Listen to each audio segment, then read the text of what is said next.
नमस्कार द्राक्ष बागायतदार मित्रांनो, तर आता बेस कटिंग घेतलंय आणि बेस कटिंग घेतल्यानंतर काय काय करायचं तर हे तुम्हाला इथं दाखवतो।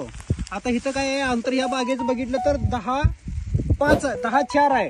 तर आपण ठरवलंय की ज्यावेळेला 9 पेक्षा कमी अंतर असतंय त्यावेळेला एक वेल ठेवायची आणि 9 पेक्षा जास्त अंतर असतंय त्यावेळेला 2 वेल ठेवायची। मग आता ते कसं निवडायचं, आता जर इथं बघितलं तर सगळं फुटलेलं आहे। मग ह्याला काय करायचं, आता आपल्याला इथं अंतर 10 आहे, 10 असल्यामुळे आपल्याला काय करायचं, 2 कड्यांना 2 वेल ठेवायचे।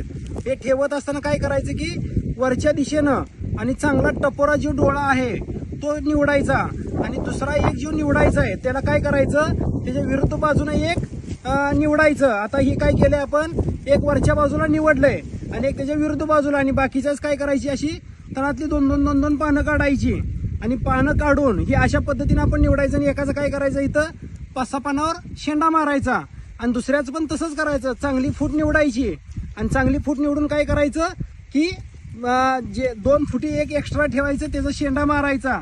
का तर समजा वाऱ्यानं मोडलं केलं तर आपल्याला असावं म्हणून, आणि हे असं तळातली पानं काढून अशा पद्धतीने स्वच्छता करायची आणि एकाचा शेंडा मारून एक वर चालवायचं। आणि हे बांधत असताना 2 वेगळं बांधायचं, म्हणजे काय होतंय, एक इकडे जातंय आणि एक इकडे जातंय। हे जर एकत्र बांधलं तर आपल्याला अडचणी करतात।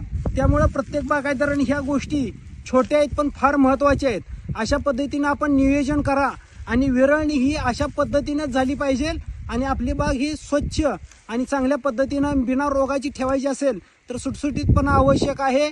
धन्यवाद।